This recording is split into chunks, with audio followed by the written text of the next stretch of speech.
are you down with it? If you're in the mood, we can take it to the moon. Just like a movie scene, table for two. No need to be fair, I want you instead. What is a biofuel? Biofuel is any kind of fuel that is directly derived from plant or animal matter, also known as biomass, and produces bioenergy. It is a renewable source of energy preferred for how easy it is to extract, and its renewability. Bio is used to depict the organic nature of this fuel source, because it is not produced by a geological process like that of fossil fuels such as petroleum and coal. Biofuels shares some similarities with fossil fuels in that it can exist in three states: solid, liquid and gas. Let's start with wood.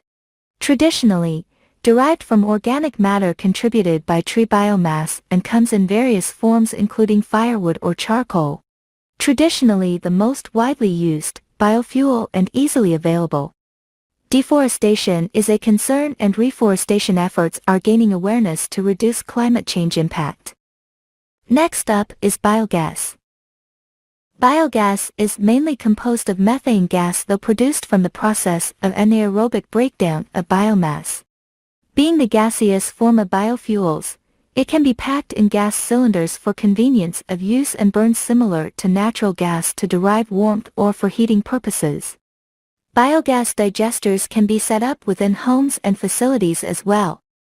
The next class is biodiesel. Biodiesel is extracted from plants with high energy content, where the main component is alcohol or ethanol and include lipids as well. Biodiesel is typically derived from sugarcane or corn. Biodiesel is liquid in nature and can be recycled from used cooking oil as well as cultivated from plants such as palm oil. Sunflower seeds are a good source of these oils. So, what type of microbe used in biofuel? It is E. coli and Bacillus subtilis. Next, how to improve efficiency in biofuel?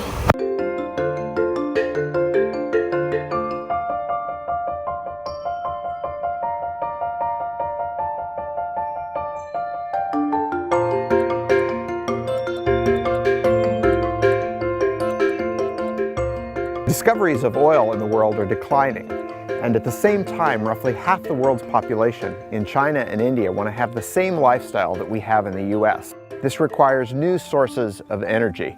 These tall grasses are potential sources for advanced biofuels. The US has hundreds of millions of acres of marginal lands that aren't adequate for producing foods, but would be adequate for growing energy crops like switchgrass and miscanthus. These plants are roughly half sugar, and yet it's very difficult to extract the sugar from these plants. This sugar could be turned into transportation fuels. At J-Bay, we are engineering these plants to more readily give up their sugars. Roughly an acre of these plants could be turned into hundreds of gallons of advanced transportation fuels. We're also engineering microbes that can extract the sugars from these plants without significant pretreatment and turn those sugars into advanced transportation fuels like gasolines, diesels, and jet fuels that can be used in our existing cars, trucks, and airplanes. The process for transforming harvested switchgrass into advanced biofuels is to first grind the switchgrass into small particles that we then treat it with ionic liquids that extract the cellulose and hemicellulose polymers and give very clean cellulose and hemicellulose. Then we would normally add very expensive enzymes to degrade the cellulose and hemicellulose into sugars. The breakthrough at J-Bay has been to engineer an E. coli to produce those enzymes, secrete them almost free of charge to us, and then transform those into the advanced biofuels. This is a process very similar to brewing beer, except that rather than producing ethanol, we produce an advanced biofuel. Next is how does microbes support sustainability? And it's ready to be put into your automobile or into a truck or into an airplane.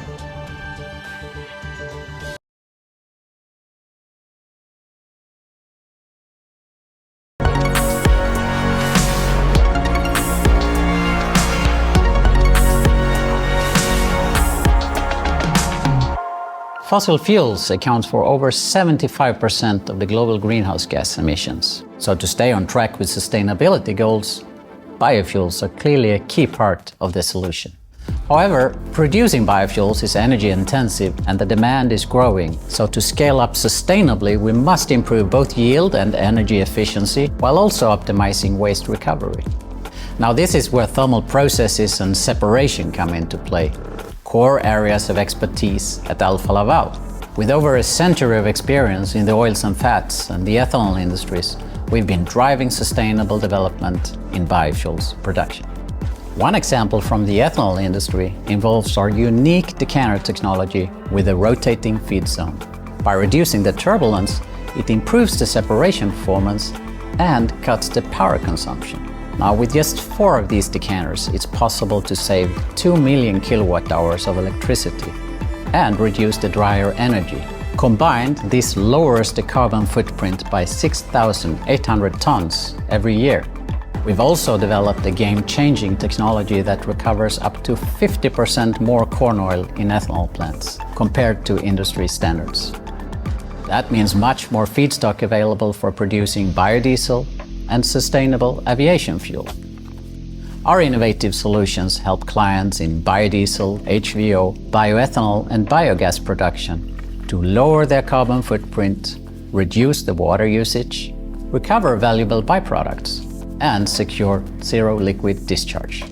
In short, we're making the production of sustainable fuels even more sustainable. Next video is about process of using microbe, which is algae.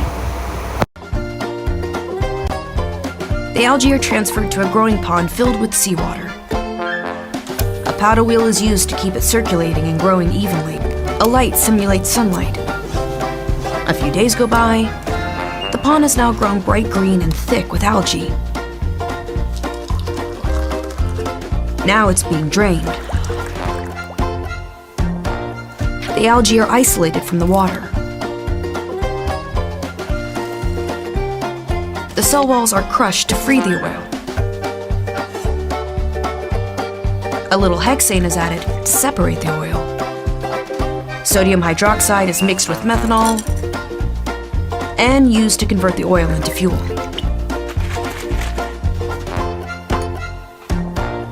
Pay special attention to the top layer, because that is a low-emission biofuel.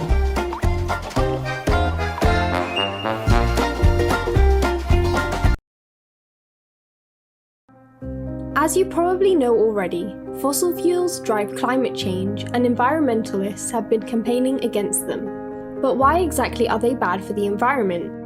Fossil fuels, including coal, oil, and gas, are made from decomposing plants and animals. When burned, they release carbon into the air, causing global warming. Fossil fuels contain carbon that was extracted from the atmosphere millions of years ago. So, what's the solution? Biofuels can help us to move away from fossil fuels.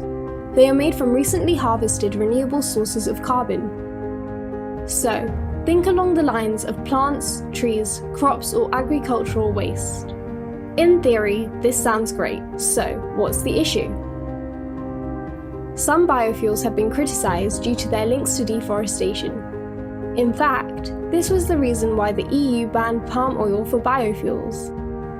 But this might have been not so great for the environment. Compared to other crops, palm oil is the most effective one.